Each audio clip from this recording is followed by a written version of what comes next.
All right, before we get into this one, I just like to preface this that this is in my experience and everything I say is in my experience.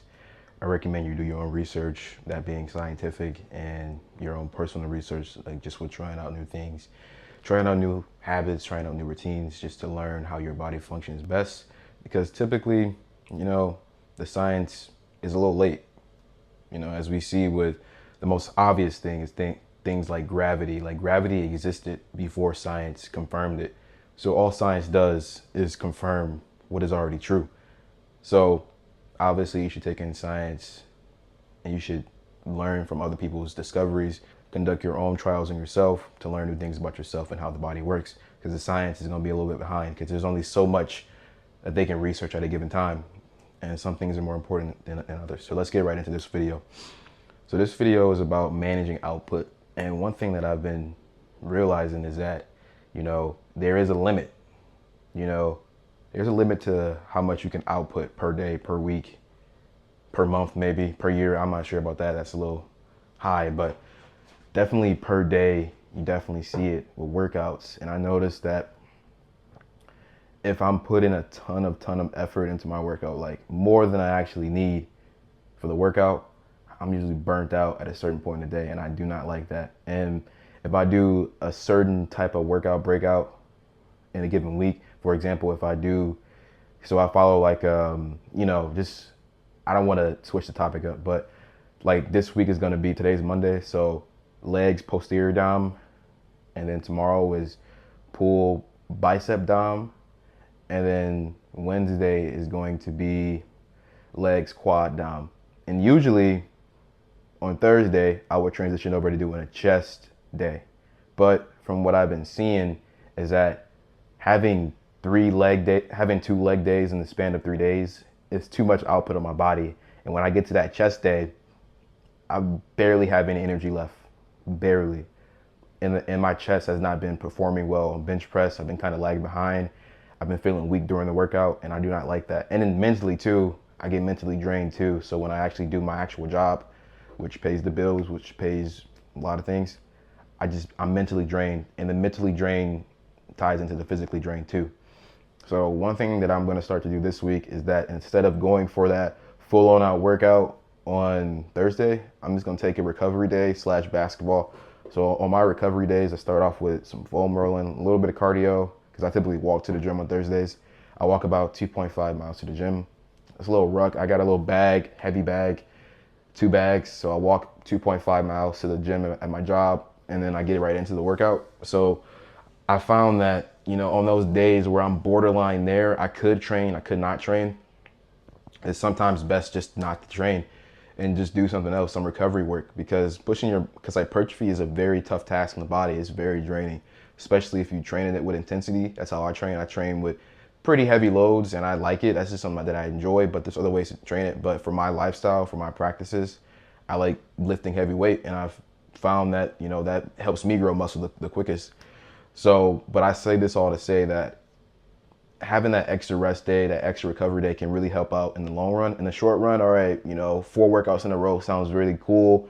Locking in a lot of workouts in a row sounds really good. But if you're not recovering, if you're not making progress in the long run, it's not going to work out well. And I've been noticing that, like, I've just been sluggish, and I hate feeling sluggish. I want to be nearly at the same mental capacity, physical capacity every day. Now, I know that, on that third workout, I may not be as I am on my first one, but I still want to have that level of locked in, that level of intensity throughout the week. And I found that doing so many workouts in a given time span, especially if it's anchored towards legs, which legs recruit a lot more muscles than upper body movements do, I'm usually drained. Now, say if my schedule was the other way, which sometimes it depends. It depends on my rest days, which workout starts it.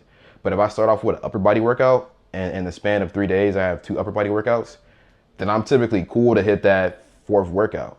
I can't tell you why. Well, I kind of can tell you why. It's because I'm not recruiting as many muscles, and I'm not fatiguing my body as I would if I had the 2 leg days up front. So I say this to say is that, look at your schedule. Like, be willing to talk to yourself and see, all right, is this really working? Is it not working? Now, give it some run time. Now, I've been lifting consistently for about 2 years, so I've learned a lot about my body, and I've made mistakes. I've done crazy workouts. I've been, you know, I've done a lot of things with the gym. Am I at my peak yet? Nowhere near it. But I have learned a lot, and I have enough experience here where I can teach someone else to get to at least where I am, or maybe a little bit higher, you know. So I say this to say, like, throughout life too, manage stress, manage all this stuff, because if you're stimulating your body with all these different things, it becomes difficult to actually lock in what you want to lock in with. And I've been noticing that with music in the gym. So I think it was last week or 2 weeks ago, I've been discovering that on my quad dominant leg days, it gets to a point in that workout where I'm just so stimulated. If I need a perfect song to get into a set, that's not good. I know that I'm not to where I want to be. I'm not locked in. Because even that searching for that song requires energy. You know, you're searching for something to motivate you to lift the heavy weight. But if you can go in there mentally locked in and not require this music, this stimulus to get there, it's a lot better. It's less stressful in the body too.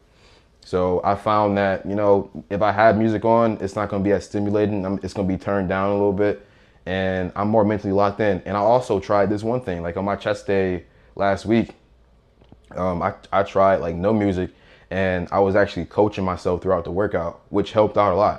I found my weaknesses, I found spots where I can grow, and just being able to talk and let the brain do what it's supposed to do. Because listening to music, it kind of shuts off that thinking. You just in a loop. Music puts the mind like in a loop, not a trance, but something like a trance where you're not really thinking. But if the music is turned down, it's not as stimulating you. It's not what's driving you. You don't want the music to drive you. You want the music to maybe get the engine started a little bit, but you don't want it to be in control, because it gets to a certain point where you'll just be seeking that next high, that next good song. But there isn't that song. Now that can work out in a short term, but on a workout to workout basis, that search for that new song that can get you pumped and hype is draining. It's really draining.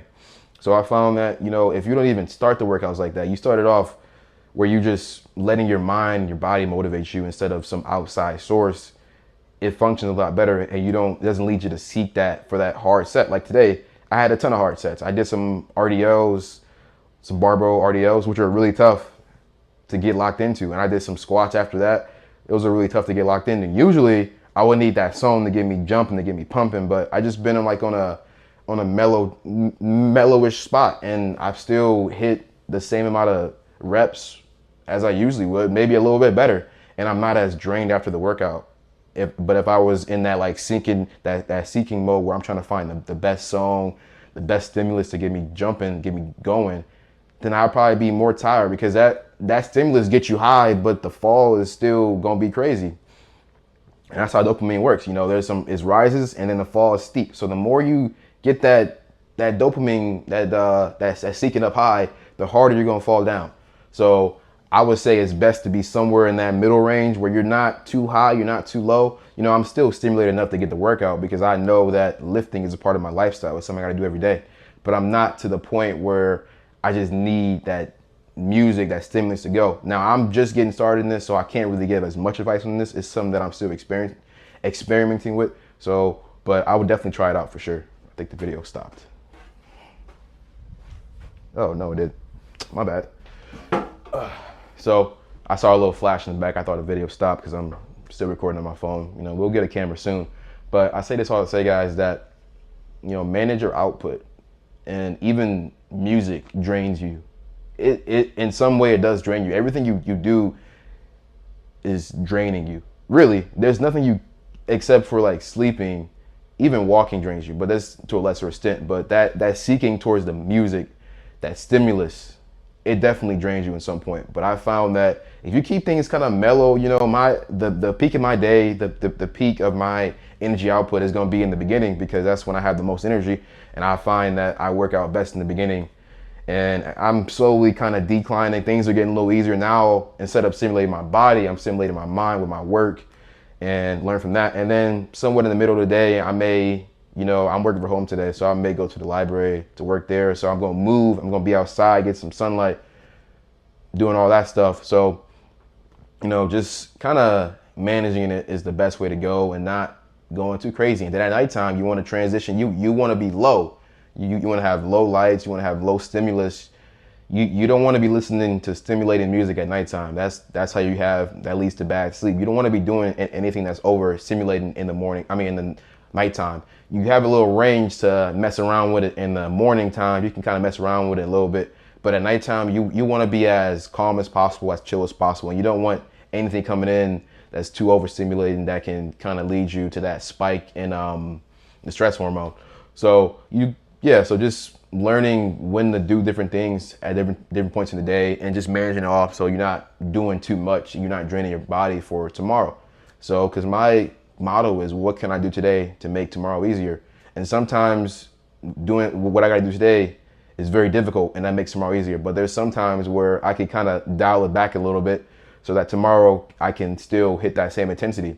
So it's just about managing it and knowing when to strike hard and knowing when to cool back, because you can't strike hard all day.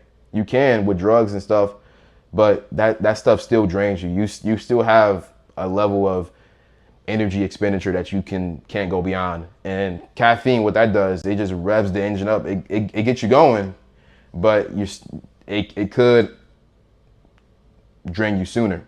So I use caffeine around my workout, so I'm using it in a controlled setting. I'm not just using caffeine just to sit around at work. No, I'm putting caffeine to work by lifting and combining it with action.